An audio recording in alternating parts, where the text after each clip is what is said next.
Bom dia, boa tarde ou boa noite, sejam bem-vindos a mais um vídeo do canal. Eu sou o Cleiton Mo e hoje eu vou de mitologia nórdica de novo. E hoje eu vou falar da captura de Loki. Eu preferi intitular assim. Então, vamos começar. Bem, como todo mundo sabe, e como o Fernando diz, né? Loki, ele o quê? Ele movimenta a mitologia nórdica, né? Sem Loki, aqui vai... A mitologia nórdica ela estava reduzida mais da metade, coitada. Mas, nesse caso, foi um dos momentos que Loki passou dos limites. Loki já tinha aprontado muitas, né? Eu já falei aqui, por exemplo, de Balder, quando Loki faz Hodur atacar Balder. Eu já falei de algumas situações, como por exemplo, por causa de uma brincadeira dele, Thor recebe o Mjolnir, né, dele como uma tentativa ali de amenizar a merda que ele fez, sabe? Ele se envolve em muitas coisas. Eu não contei todas, eu contei algumas, mas a que eu escolhi contar hoje é quando ele passa dos limites, tá? Nesse caso, quer dizer, não que as outras ele não tenha passado, mas nessa os deuses consideram que ele passou dos limites. Depois de tudo que ele aprontou e todo acumulativo lá, existe uma ceia que eles estão fazendo e que Odin entra em briga com Loki. E Loki desrespeita Odin. Ele acaba brigando, sabe aquela briga de família numa ceia? Tipo, numa ceia de Natal, briga, fica aquele climão, sabe? O clima é tão tenso que dá pra pegar uma faca e cortar no ar, uma torta de climão, tá ligado? Pronto, é nesse nível. Loki faz uma situação dessa. O que, mediante todas as outras coisas que Loki tinha feito, uma briga de família jogando umas verdades ali e discutindo, esfregando na cara os erros um do outro, não é lá muita coisa. Mas eles consideram que Loki passa dos limites e ele meio que sente isso. E ele sai, ele foge, some dali por um tempo. Alguns contos falam que ele sente que está chegando o Ragnarok. Então ele meio que sai para se preparar e tal. Os deuses sentem isso também. Odin, principalmente, previu isso, né? Já que ele manda ir buscar Fenrir, Hel e Jormungandr lá em Jotunheim, justamente por causa disso, né? Para tentar diminuir a pena para os deuses e amenizar a situação do Ragnarok. Mas eles começam a sentir o clima tenso, tá no ar. Estão sentindo que o Ragnarok tá muito próximo, até porque Balder já foi pra Vala, né? Já tá em Helheim. Então, eles ficam nessa. Aí decidem ir atrás de Loki. Mas onde Loki está? Procuram Loki pelo mundo todo. Vão atrás dele em tudo que é canto e nada de encontrar. Até que um grupo de deuses decide visitar algumas ilhas e chegam a uma ilhota meio ali reservada e tal, que tem uma construção no topo de uma montanha, tá? Prefiro encarar que é uma ilhota, porque realmente o enredo, ele depende de ser um lugar muito pequeno, de fato, para poder dar certo. Mas eu também poderia considerar que era uma micro península, um negócio assim bem pequenininho, sabe?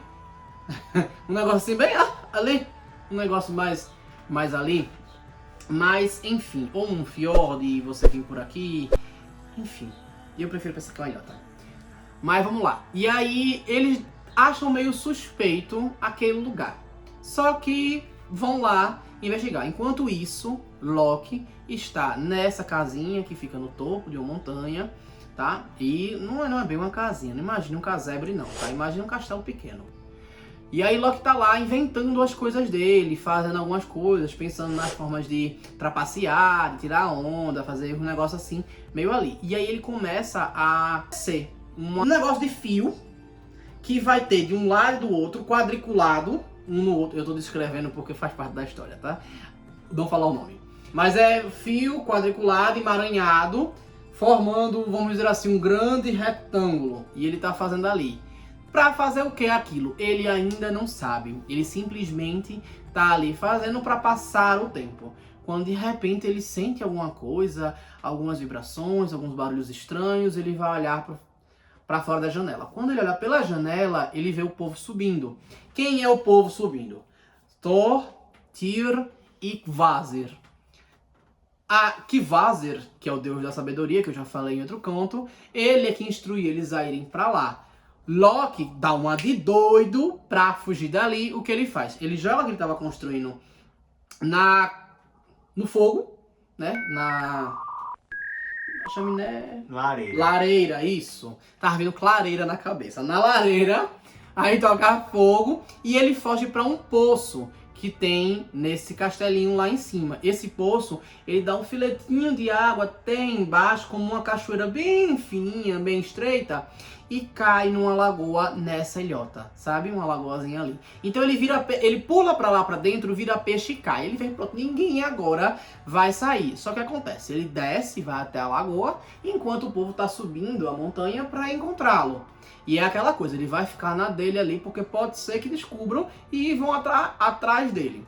Quando chegam lá dentro, acham tudo muito estranho e ficam se questionando se estava ali ou não estava, se ele estava, mas ele saiu, e fica naquela coisa. Até que Kvasir, o deus da sabedoria, ele olha para a lareira sem fogo, mas vê uma coisa lá emaranhada, trançada e estranha. E ele fica, isso aqui, ó, deixa eu ver o negócio, olha, tá quente ainda, olha. Isso aqui foi apagado agora há pouco, ele saiu daqui agora, ele tá por aqui. Aí, Thor, por onde será que ele foi? Eu não sei. E aí, vamos descobrir onde é que foi. Como é que a gente faz? A gente desce de volta, procura em todo lugar que vaze. Vocês estão... Pensa aqui comigo, é a coisa mais fácil do mundo. Tem um poço aqui, ó, minha gente, aqui pertinho, é. Desce, tem uma lagoinha ali embaixo, ó. Ele vai lá pra baixo, a gente tem que correr, agiliza, porque senão ele foge. Corre, desce, bora descer, bora descer. Aí o povo vai e desce. Quando chega lá embaixo, ficam tentando achar Loki. Só que Loki era transmorfo, todo mundo sabia disso. E aí ficam, como é que a gente vai achar Loki? Como é que a gente vai capturar Loki? Aí que Kvasir, tive uma ideia. Aquela coisa que Loki estava fazendo, que jogou lá em cima para queimar, aquilo pode servir de uma armadilha para ser uma barreira que vai passar pela água, a água vai passar pelas aberturas, só que o que for grande vai ficar retido. Eu vou chamar isso de rede. Foi Loki que inventou, mas fui eu que nomeei. E aí ele constrói uma rede, só que uma rede tão grande, né? Esse cara era fantástico. Ele constrói uma rede tão grande que ele pega a lagoa inteira, de canto a canto, e de cima a baixo, viu? Tome-lhe, aqui. Você é o bichão mesmo, hein, doido? E aí dá pra uma divindade de um lado e pra outra divindade do outro. E eles vão arrastando, como se realmente estivesse pescando, e peneirando a água da lagoa pra ver se arrasta. Como era um lugar muito isolado, não costumava ter animais ali não, e não conseguiam. Só que Loki, muito esperto, quando ele nota esse bururcinho, esse barulho, né, esse negócio lá, ele tenta se escovar. Quando ele vê aquele negócio vindo, ele fez... E agora, o que é que eu faço? Já sei. Aí ele se enfia assim, ó, no chão e vai cavando com a cara mesmo para ver se consegue entrar e a rede não passar. Só que mesmo assim ele bate na rede e Thor fala, eu senti, tem alguma coisa aqui, a gente vai fazer mais para baixo agora e eu vou enfiar lá para baixo. Aí Thor, vamos lá, bota umas pedras em cada lado para poder descer e ficar forte e eles puxam de novo. Quando eles puxam, sai arrastando com tudo. Força pra Thor não era o problema, né? Então sai arrastando com tudo, o chão com tudo. Loki fica sem ter o que fazer. Vê a situação que tem, só tem um lugar pra ele fugir. Pra cima. Aí Loki vai, pula, salta, de volta. Quando ele salta, Thor, tome-lhe aqui, ó, venha meu pirraia. Agora você é meu. E segura ele. E a partir desse momento ele é capturado. Ele tenta fugir, pulando e tal, joga uma rede, conseguem... jogam outra rede e conseguem capturá-lo, né? E aí ele diga. Mas se ele é transmorfo e podia virar qualquer Ele coisa, podia virar um inseto, né? por que ele não virou um bicho microscópico? Porque a rede não ia pegar. Um tardígrado, por exemplo. Era, né? ninguém ia uma coisa ver. assim. É aí. Ou algum bicho microscópico. Mas vai, mas vai que ele não soubesse que existe o bicho. Se ele não sabe, não existe. Tá, né?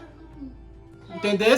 Pode ser isso aí. Eu fico pensando porque ele não simplesmente virou a águia e foi-se embora, né? Mas aí Thor pegaria ele, enfim. De toda forma, ele foi capturado ali naquele momento e não teve muito o que fazer. Né? A gente também pode apelar para conceitos mágicos como runas, que quando ele pulou para fora, jogaram uma rede, essa rede estava imbuída com poderes rúnicos, né, poderes mágicos, já que vazaram do desconhecimento, que impossibilitavam que ele transmutasse novamente, ou que cancelasse por transmutação dele e ele voltasse a ser uma divindade com forma humana, né? E aí, enfim, poderia ser esse o caso. Aqui, ó, criatividade, minha gente, criatividade. O céu é o limite, criatividade. E aí pegaram ele e levaram. Nesse caso, decidiram punir de verdade, severamente Loki. Levaram Loki para um lugar meio que subterrâneo. É uma caverna que dá pro subsolo, mas não é tipo como se estivesse muito lá embaixo, sabe? Tipo uma caverna que vai emburacando, sabe? E aí levam ele para lá e prendem ele como se fosse um pátio ali. Só que o que acontece? Vaser fez uma tretagem, vamos dizer assim. Fizeram umas algemas presas em pedaços da caverna, para que ele não possa sair. Usaram poderes únicos para ele perder a força, né? E obviamente foi construído pelos anões, né, para poder ter aquela resistência, o mesmo que eles tentaram fazer para Fenrir, na história de Fenrir. E aí ele fica com as pernas e os braços acorrentados. Pela história dá a entender, então o máximo de flexibilidade que Loki tinha ali era sentar, se levantar um pouco, se ajoelhar, ficar de braço, enfim. Aparentemente ele ficava ali fixado no chão, ele não podia fazer muita coisa, não tinha muita flexibilidade não. Eu prefiro imaginar que ele estava sentado o tempo inteiro e ali, ele só tinha que ficar entre de joelho ou com as pernas cruzadas. E era isso que ele podia. Mediante isso, Kvasir trouxe os filhos dele, que são filhos com divindade, lá em Asgard, trouxe eles pra lá e mostrou a situação do pai, mostrou e explicou porque estava acontecendo aquilo.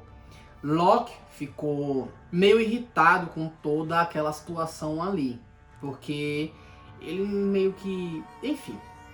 Mas aí Kvasir fala o nome Fenrir. O nome Fenrir, por algum motivo, desperta um instinto animal em um dos filhos de Loki, que eram dois. Um dos filhos de Loki, e ele vira como se fosse um lobisomem, mas se transformando num lobo e atacando o irmão. Depois ele foge. Todo Loki fica horrorizado com aquela situação, mas Kvasir aparentemente já esperava que aquilo fosse acontecer.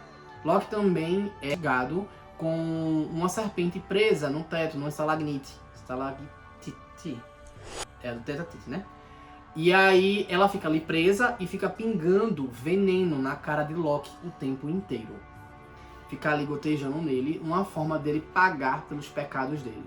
A esposa dele se compadece da situação dele e decide pegar um cumbuco assim, tipo um prato gigante, e ficar segurando em cima da cabeça dele até encher do veneno da serpente. Quando o veneno da serpente enche, ela sai para jogar o veneno fora e voltar com a coisa vazia. Fala a lenda que nesse momento que ela sai para jogar o veneno fora e volta para resgatar o amor dela, né, e tentar amenizar aquela agonia dele, Loki se contorce de dor quando recebe o veneno na cara, e esse contorcer de dor que ele faz ele puxar os grilhões causa terremoto. E para a mitologia nórdica essa é a origem dos terremotos. É Loki se contorcendo debaixo da terra, pagando pelos pecados que ele fez. Bem, eu espero que tenham gostado, então curtam, comentem, compartilhem, se inscrevam no canal. Essa é a última etapa para chegar no Ragnarok. Como eu falei, existem outras histórias também, menores muitas vezes, ou que não tenham conexão com o Ragnarok. Então provavelmente a próxima que eu farei será o Ragnarok, quando eu vier falar de Loki, né? Mas, enfim, eu espero que tenham gostado, então curtam, comentem, compartilhem, se inscrevam no canal. E se não sabem o que escrever, escrevam... Abalos lóquicos. Eu gostei. E é isso, valeu.